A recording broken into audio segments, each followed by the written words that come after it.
Hi, everybody. It's Courage Tuesday, where I share with you how the courage work shows up in my everyday life. I have been practicing not complaining. It is not easy.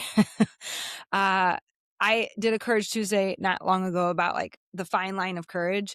And I'm learning that there's also a very fine line between like processing something, talking about it in a productive way that helps you get new insight, that helps you get someone else's opinion, that helps the people who love and lead you well to weigh in on something like that, to truly process, to wrestle something out with somebody. This is not venting.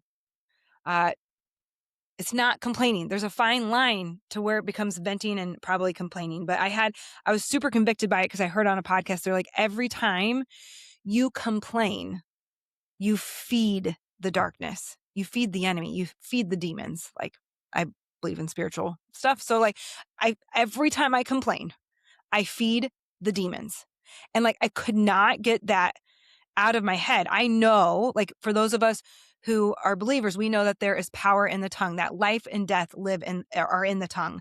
And so, like, I've been working on not complaining, and I'm figuring out, how do you reconcile that with someone who, as a therapist by trade, like, really believes in processing things. Like, I'm a verbal processor, or I at least write things out, things like that. And so this fine line, I'm coming back to the courage work.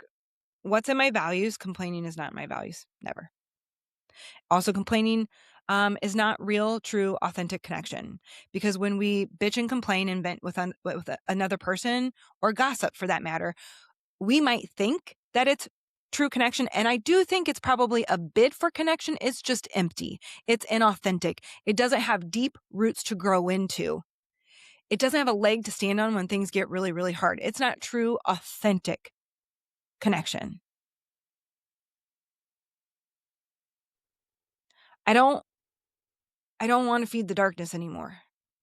And that doesn't mean that it's all rainbows, butterflies, and cupcakes. Like, it doesn't. Like, things are really hard.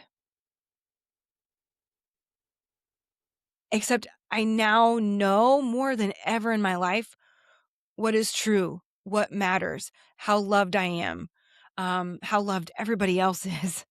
Um, that it will be okay, like, those pieces. And so, like, if I can hold on to those, make sure I stay on the fine line, the side of the fine line of processing and not complaining, I have found that my nervous system is more regulated, that my mood is better, because it's courageous.